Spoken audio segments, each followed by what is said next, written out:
வணக்கம். இன்றைய செய்திகள். சென்னை மின் வாரியத்தில் 10 ஹார்ட் டிஸ்குகளை காணவில்லை என்று புகார் அளிக்கப்பட்டுள்ளது. சென்னை அண்ணா சாலையில் மின்வாரிய தலைமை அலுவலகம் உள்ளது. இங்கு 10க்கும் மேற்பட்ட ஹார்ட் டிஸ்குகளை காணவில்லை என்று புகார் அளிக்கப்பட்டுள்ளது. காணாமல் போனதில் நிலக்கரி கொள்முதல் தொடர்பான தகவல்கள் அடங்கியவை இருந்திருக்கலாம் என்று சந்தேகம் எழுந்துள்ளது. மே 16, 17 ஆகிய தேதிகளில் அலுவலகத்தில் குறைந்த பணியாளர்களே இருந்தபோது இந்த திருட்டு நடந்திருக்க வாய்ப்புள்ளது என்று அதிகாரிகள் தெரிவித்துள்ளனர். இதுகுறித்து சிந்தாதிரிப்பேட்டை போலீஸ் ஸ்டேஷனில் புகார் அளிக்கப்பட்டுள்ளது. சிசிடிவி காட்சிகளை கைப்பற்றி 2 பேரை பிடித்து போலீசார் விசாரணை மேற்கொண்டு வருவதாகவும் தகவல் வெளியாகியுள்ளது.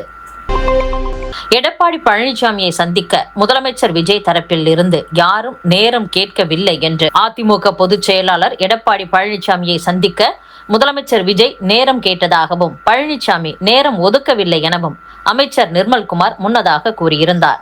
ஆனால் பழனிசாமியையோ அவரது அலுவலகத்தையோ முதல்வர் அலுவலகத்திலிருந்து யாரும் தொடர்பு கொள்ளவில்லை.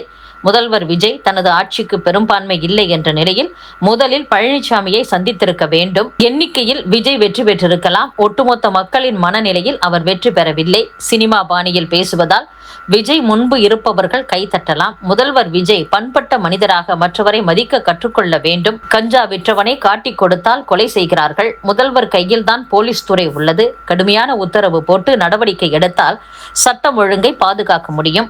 திமுக கூட்டணியில் 11 ஆண்டுகள் தொடர்ந்து இருந்தவர் விசிக தலைவர் திருமாவளவன். இப்போது அவரே திமுக கூட்டணி சிதறிவிட்டது என்று கூறியுள்ளார் என்றால் அவரது மனம் எவ்வளவு புண்பட்டிருக்க வேண்டும் என்றும் KP முனுசாமி பேசியுள்ளார்.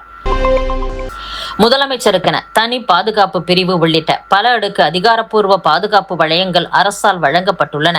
ஆனாலும் முதலமைச்சர் விஜய் தனது தனிப்பட்ட பாதுகாவலருடன் வலம் வருவது ஏன்? காவல்துறை வழங்கும் பாதுகாப்பு மீது முதல்வருக்கே முழு நம்பிக்கை இல்லையா? அரசு பாதுகாப்பு அமைப்புகளை சாராத ஒருவர் பாதுகாவலர் என்ற பெயரில் முதலமைச்சரின் நிழலாக தொடர்ந்து செயல்படுவது பாதுகாப்பு நெறிமுறைகளுக்கு ஏற்புடையதா? அதிகாரப்பூர்வ பாதுகாப்பு வளையத்திற்குள் தனிப்பட்ட பாதுகாவலர் எந்த விதிமுறையின் அடிப்படையில் அனுமதிக்கப்படுகிறார் என்று அதிமுக MP இன்பதுரை கேள்வி எழுப்பியுள்ளார். மகாராஷ்டிராவில் சாத்தியமாகும் பயிர்க்கடன் தள்ளுபடி தமிழகத்தில் சாத்தியமாகாதது ஏன் என்று பாமக தலைவர் டாக்டர் அன்புமணி ராமதாஸ் கேள்வி எழுப்பியுள்ளார். மகாராஷ்டிராவில் பயிர்க்கடனாக விவசாயிகள் வாங்கியிருந்த 36,585 கோடி ரூபாயை அம்மாநில அரசு தள்ளுபடி செய்துள்ளது. ஆனால் தமிழகத்தில் முதல்வர் விஜய் தலைமையிலான தாவேக அரசு 2044 கோடி ரூபாய் பயிர்க்கடனை மட்டுமே தள்ளுபடி செய்துள்ளது. தமிழக அரசை விட மகாராஷ்டிரா அரசு தள்ளுபடி செய்த பயிர்க்கடன் அளவு 18 மடங்கு அதிகம். இது குறித்து கேட்டால் நபார்டு வங்கி நிபந்தனையால் கடனை முழுமையாக தள்ளுபடி செய்ய முடியவில்லை என பழி போடுகின்றனர்.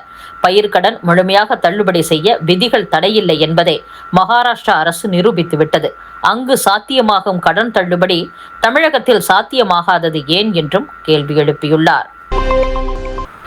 டாஸ்மாக் மதுக்கடையில் மே 28ஆம் தேதி நடத்தப்பட்ட சோதனையில் கூடுதல் விலைக்கு மது விற்ற பணியாளர்கள் 277 பேர் சஸ்பெண்ட் செய்யப்பட்டுள்ளனர். இது குறித்து தமிழக மாநில வாணிப கழகம் வெளியிட்டுள்ள அறிக்கையில் டாஸ்மாக் மதுக்கடையில் மே 28ஆம் தேதி நடத்தப்பட்ட சோதனையில் மதுபான சில்லறை விற்பனை கடைகளில் மதுபானம் அதிகபட்ச சில்லறை விற்பனை விலையை விட கூடுதலாக 10 முதல் 50 ரூபாயும் 10 முதல் 50 ரூபாய் வரையும் அதற்கு மேல் கூடுதல் விலைக்கு விற்பனை செய்தது கண்டறியப்பட்டு கடை பணியாளர்கள் மீது குற்றச்சாட்டின் அடிப்படையில் 277 பேர் சஸ்பெண்ட் செய்யப்பட்டனர். அவர்களை மீண்டும் பணியில் அமர்த்துவதற்கு கடுமையான நிபந்தனைகள் விதிக்கப்பட்டுள்ளன. கூடுதல் விலைக்கு மது விற்பனை செய்த பணியாளர்களின் அபராத தொகை, சரக்கு மற்றும் சேவை வரி மற்றும் வட்டித் தொகை வங்கியில் செலுத்தப்பட்டதை உறுதி செய்ய வேண்டும். வேலை செய்யாத நாட்களுக்கு சம்பளம் கேட்க மாட்டேன் என உறுதியளிக்க வேண்டும். அவர்கள் செலுத்திய காப்புத் தொகை அரசிடம் இருப்பதை உறுதி செய்ய வேண்டும். பொது கலந்தாய்வு வாயிலாகவே மீண்டும் பணி நியமனம் செய்யப்பட வேண்டும். மீண்டும் தவறு செய்தால் நிரந்தர பணி நீக்கம் செய்ய பரிந்துரை செய்யப்படும் என்று நிபந்தனைகள் விதிக்கப்பட்டுள்ளதாக தெரிவிக்கப்பட்டுள்ளது. மது விற்பனையில் அதிகாரிகளும் அமைச்சர்களும் என்ன மாற்றம் செய்துவிட்டனர் என்று முன்னாள் அமைச்சர் செந்தில் பாலாஜி கேள்வி எழுப்பியுள்ளார். தமிழக அரசு மக்கள் நலனை கவனிக்காமல் திமுகவையே குற்றம் சுமத்தி வருகிறது. அரசு கடமையை செய்ய தவறும் போது சுட்டிக்காட்டுவது எதிர்க்கட்சியின் கடமை. நாங்கள் வேடிக்கை பார்த்து கொண்டிருக்க மாட்டோம். கல்வி, மருத்துவத்தில் தமிழகம் முதலிடத்தில் உள்ளது. தொழில்துறையில் இரட்டை இலக்க பொருளாதார வளர்ச்சி பெற்றுள்ளது. இதை தாண்டி தாவேக என்ன மாற்றத்தை கொண்டு வரப் போகிறது என்பதை பார்ப்போம். சட்டம் ஒழுங்கு பிரச்சனையை தீர்க்க 6 மாதம் பொறுத்திருக்க வேண்டுமா? மின்வெட்டுக்கு தீர்வு காண வேண்டும். வெறும் வசனம் பேசுவதற்கு பதிலாக துறை சார்ந்த பணிகளை கவனிக்கலாம். கரூரில் தாவேக தலைவர் விஜய் எவ்வளவு மோசமாக பாட்டு பாடி கேவலப்படுத்தினார். தற்போது மது விற்பனையில் அதிகாரிகளும் அமைச்சர்களும் என்ன மாற்றத்தை செய்துவிட்டனர். இது ரீல்ஸ் ஆட்சி. இனியும் ரீல்ஸ் மோகத்தில்தான் அரசும் அமைச்சர்களும் உள்ளனர். தற்போது வரை ரீல்ஸ் மோகத்தில்தான் அரசும் அமைச்சர்களும் உள்ளனர். மக்களுக்கான ஆட்சி இனியும் துவங்கவில்லை. துவங்குவர் என்ற நம்பிக்கை இல்லை என்றும் முன்னாள் அமைச்சர் செந்தில் பாலாஜி பேசியுள்ளார்.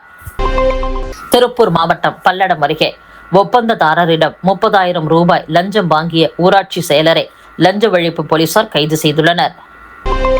அதிமுகவில் இருந்து நீக்கியதை எதிர்த்தும் 2022ஆம் ஆண்டு ஜூலை 11ஆம் தேதி நடந்த பொதுக்குழு கூட்டத்தை எதிர்த்தும் தாக்கல் செய்த உரிமையியல் வழக்குகளை திரும்ப பெற முன்னாள் முதலமைச்சர் ஓ பன்னீர்செல்வம் உள்ளிட்டோரும் தற்போதைய சபாநாயகர் JCD பிரபாகரனும் சென்னை உயர்நீதிமன்றத்தில் அனுமதி கோரியுள்ளனர்.